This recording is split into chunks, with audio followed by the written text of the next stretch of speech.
ये कहानी शुरू होती है पूजा नाम की लड़की से, जिसकी अभी अभी शादी हुई है। लेकिन शादी की पहली रात ही उसके साथ कुछ ऐसा हुआ जिससे उसकी पूरी जिंदगी तबाह हो गई। नई नवेली दुल्हन जिसके आंखों में बहुत से सपने थे, जो कि अपनी जिंदगी में खुशियां पाने की कोशिश कर रही थी। पूजा के लिए ये रात बहुत खास थी, लेकिन उसके पति ने उसके साथ कुछ ऐसा कर दिया जिसे वो जिंदगी भर नहीं भूल पाई। ये कहानी आपकी रूह तक कपा देगी। आखिर पूजा के साथ उस रात क्या हुआ था, ये जानने के लिए हमें कहानी में थोड़ा पीछे जाना होगा। कहानी की शुरुआत कमलेश नाम की एक औरत से होती है, जो कि अपने पूरे परिवार की देखभाल करती है। उसका एक छोटा सा परिवार है, जिसमें उसका पति और एक छोटी बेटी, उसके साथ साथ उसके सास ससुर और उसकी दादी और देवर रहते हैं। कमलेश के देवर का नाम अरुण था। वो उसे देवर कम और बेटा ज्यादा मानती थी। आज पूरा परिवार मिलकर अरुण के लिए लड़की देखने जा रहे थे। उस लड़की का नाम पूजा था। वो आधुनिक जमाने की लड़की, जिसकी इंग्लिश बहुत शानदार थी। उसके साथ साथ वो आत्मविश्वास से भरी हुई थी। पूरा परिवार पूजा को बहुत पसंद करता है और अरुण तो अभी से ही पूजा का दीवाना बन गया था। लेकिन तभी हम लोग कमलेश को देखते हैं। वो खुश होने के बजाय थोड़ी चिंतित थी। उसे पूजा का मॉडर्न होना पसंद नहीं आया था, लेकिन अरुण को पूजा इतनी पसंद आई कि अरुण के जिद के आगे उसे झुकना पड़ा।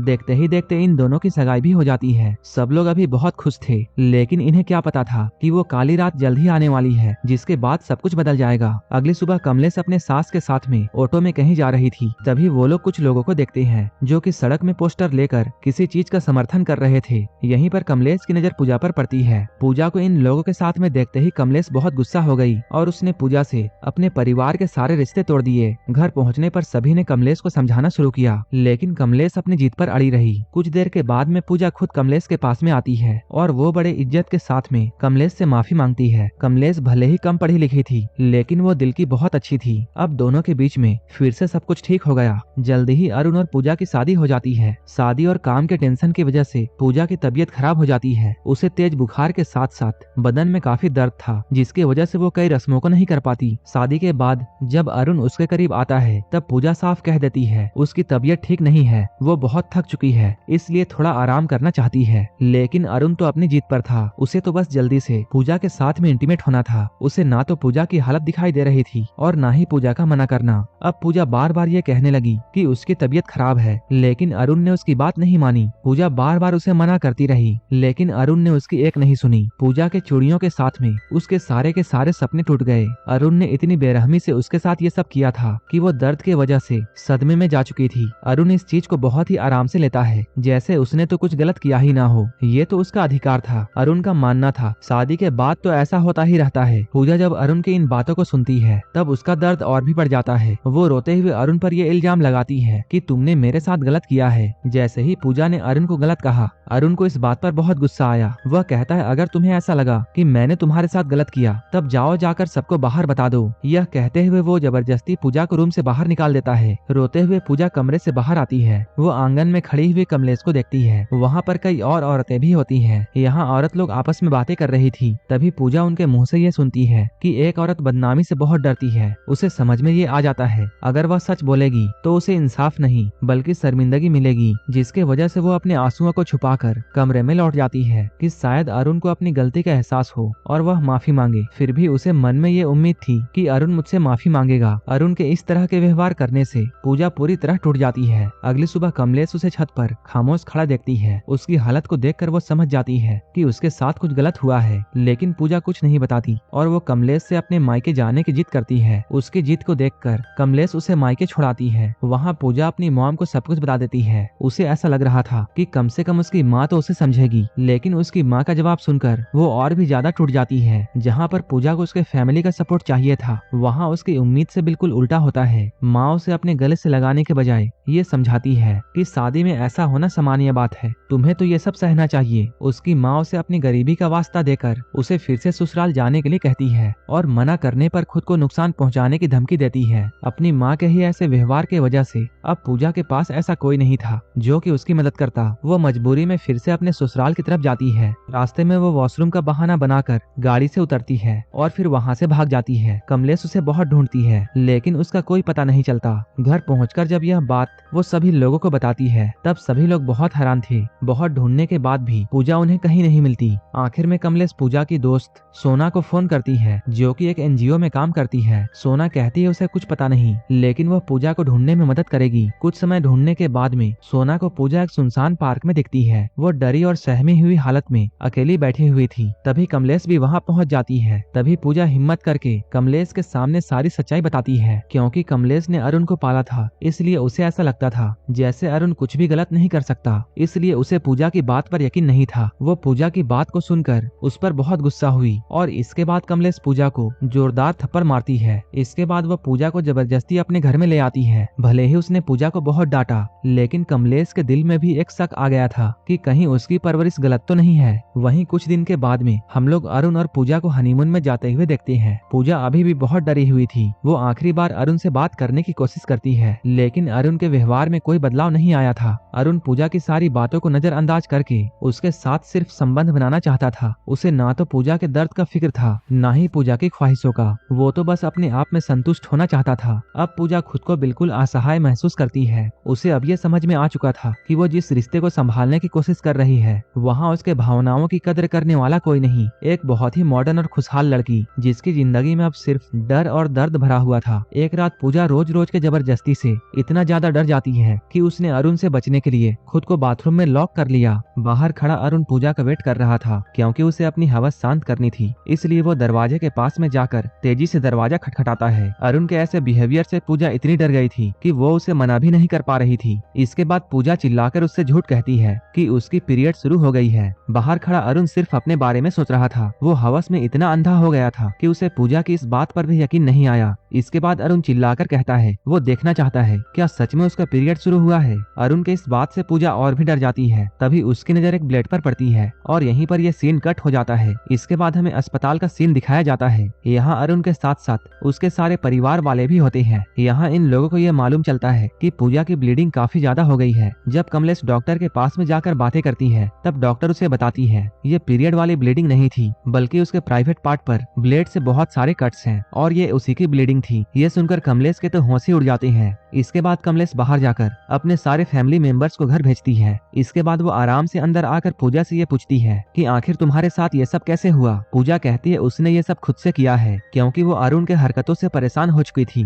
कमलेश को अभी भी समझ में नहीं आ रहा था कि पूजा ने इतना भयानक कदम कैसे उठाया, इसलिए वो इस चीज को फील करने के लिए घर के बाथरूम में जाती है और वहाँ रखा हुआ एक ब्लेड उठाती है। वो बिल्कुल वैसा ही करने की कोशिश करती है, लेकिन वो कर नहीं पाती। उसके हाथ कांप जाते हैं। उसे अपने आप पर बहुत अफसोस होता है कि उसने पहले पूजा की बात क्यों नहीं मानी, क्योंकि पूजा ने कई बार कमलेश से ये बातें कही थी, लेकिन कमलेश ने पूजा की बात नहीं सुनी। इसके बाद अगले दिन जब कमलेश पूजा के पास में आती है, तब वो पूजा से कहती है मैं तुम्हें इंसाफ दिलाऊंगी और अब मैं तुम्हारा साथ दूंगी। कुछ ही घंटों के बाद में अरुण भी हॉस्पिटल आता है। जब वो हॉस्पिटल में पूजा के बारे में पूछता है, तब उसे ये मालूम चलता है कि कमलेश सुबह में ही पूजा को डिस्चार्ज कराकर ले गई है। इसके बाद अरुण महिला डॉक्टर के पास में जाता है, जो कि पूजा का इलाज कर रही थी। वो डॉक्टर से पूछता है पूजा की ब्लीडिंग रुकने के बाद वो कितने दिनों के अंदर फिर से पूजा के साथ में इंटीमेट हो सकता है। डॉक्टर जैसे ही अरुण की इन बातों को सुनती है, डॉक्टर का गुस्सा 7वें आसमान पर पहुंच जाता है। वो अरुण को डांटते हुए ये कहती है तुम्हारी ही वजह से तुम्हारी बीवी ने अपने प्राइवेट पार्ट्स पर कट्स लगाए हैं। तुम्हें अभी भी उसकी फिक्र करने के बजाय उसके साथ इंटीमेट होना है। इसके बाद वो गार्ड्स को चिल्लाकर बुलाती है और अरुण की बेइज्जती करके उसे हॉस्पिटल से बाहर फेंकवा देती है। अरुण को इस बात पर यकीन नहीं हो रहा था कि पूजा ने ऐसा किया था। इसके बाद अरुण जल्दी से घर की तरफ जाता है। इधर कमलेश पूजा को तैयार कर रही थी, क्योंकि आज पूजा की मुंह दिखाई की रस्म थी। शादी के बाद इन लोगों को इतनी फुर्सत भी नहीं मिली थी कि ये लोग पहले मुंह दिखाई की रस्म कर सके। कमलेश यहाँ पूजा से कहती है अगर वो चाहती तो हॉस्पिटल के बाद सीधे पुलिस स्टेशन जा सकती थी, लेकिन पहले वो घर के लोगों को बताना चाहती है ताकि सभी के सामने अरुण का पर्दाफाश हो सके। कमलेश के इस बात से पूजा को काफी रिलीफ मिलती है। इधर अरुण जब घर पहुँचता है, तब वो देखता है घर में मुंह दिखाई की रस्म हो रही है और घर के सारे मर्द बाहर ही बैठे हुए हैं, इसलिए अरुण को भी उनके साथ बैठना पड़ता है। लेकिन कुछ ही देर के बाद अरुण घर के पीछे वाले दरवाजे से अंदर जाता है। कमलेश की नजर अरुण पर आते हुए पड़ती है। इसके बाद वो अरुण के पास में जाकर उसे गले से लगाती है। कमलेश कहती है मैंने तुम्हें बच्चे की तरह पाला था, लेकिन अब मैं तुम्हें जेल भिजवाऊंगी। फंक्शन के खत्म होने के बाद में सभी लोग आंगन में जमा होते हैं। इसके बाद कमलेश डरते हुए अपने ससुर से ये सारी बातें कहती है। वो सारे परिवार के सामने ये बताती है कि अरुण ने पूजा के साथ में जबरदस्ती की है। इसके बाद हम लोग अगली सुबह सभी लोगों को एक साथ देखते हैं। यहाँ अरुण के पिता उससे कहते हैं कि उसे पूजा से माफी मांगनी होगी। कमलेश देखती है उसके ससुर ने इतनी बड़ी बात को बस एक सॉरी से खत्म करवा दिया। इस बात से दोनों बहुओं को बहुत गुस्सा आता है। उन्हें समझ में नहीं आ रहा था कि इस बात को घर के सारे लोग इतने हल्के में कैसे ले सकते हैं। कुछ देर के बाद में कमलेश अपने ससुर के पास में चाय लेकर जाती है। वो अपने पूजनीय ससुर जी से ये पूछती है उन्होंने अपने बेटे के खिलाफ सही फैसला क्यों नहीं लिया। तब उसके ससुर गुस्से में कहते हैं वो क्या चाहती है कि वो अपने ही बेटे को जेल भिजवा दे। कमलेश हाँ कहती है। अरुण के पिता साफ साफ कह देते हैं ऐसा कभी नहीं होगा और ये सब बोलकर वो कमलेश का मुंह बंद करवा देते हैं। कमलेश ये सोचती है सभी लोग कहते हैं कि औरतों को घर के चार दीवारी में रहना चाहिए ताकि वो महफूज रहे, लेकिन अगर वो घर के चार दीवारी के अंदर ही महफूज ना रहे तब औरत ऐसे में क्या करे। इसी बात को सोचकर वो फिर से अपने ससुर के पास में जाती है। वो कहती है जो काम आपको करना चाहिए था वो अब मैं करूंगी। ससुर जी कहते हैं अगर तुम मेरे फैसले के खिलाफ जाओगी तब तो तुम्हें इस घर से बाहर जाना पड़ेगा। ये कहते हुए वो दोनों बहुओं को घर से बाहर निकाल देते हैं। कमलेश अपनी बेटी को भी साथ लेकर जाती है। कमलेश का पति एक बहुत ही अच्छा आदमी था। वो उन लोगों को रोकने की कोशिश करता है, लेकिन उसके पिता कहते हैं ये लोग जरूर वापस आएगी और हमसे माफी मांगकर फिर से अपनी पुरानी वाली जिंदगी में लौट जाएगी। इसके बाद सभी लोग घर के अंदर जाते हैं। सिर्फ कमलेश का पति विनय वहीं पर खड़ा होता है। करीब आधे घंटे के बाद में वो लोग फिर से वापस आती है। विनय अभी भी अपनी पत्नी का इंतजार कर रहा था। कमलेश यहाँ आते ही विनय के गले लग जाती है। वो कहती है वो नहीं कर सकती, लेकिन विनय उसे समझाता है और कहता है तुम्हें हिम्मत दिखानी होगी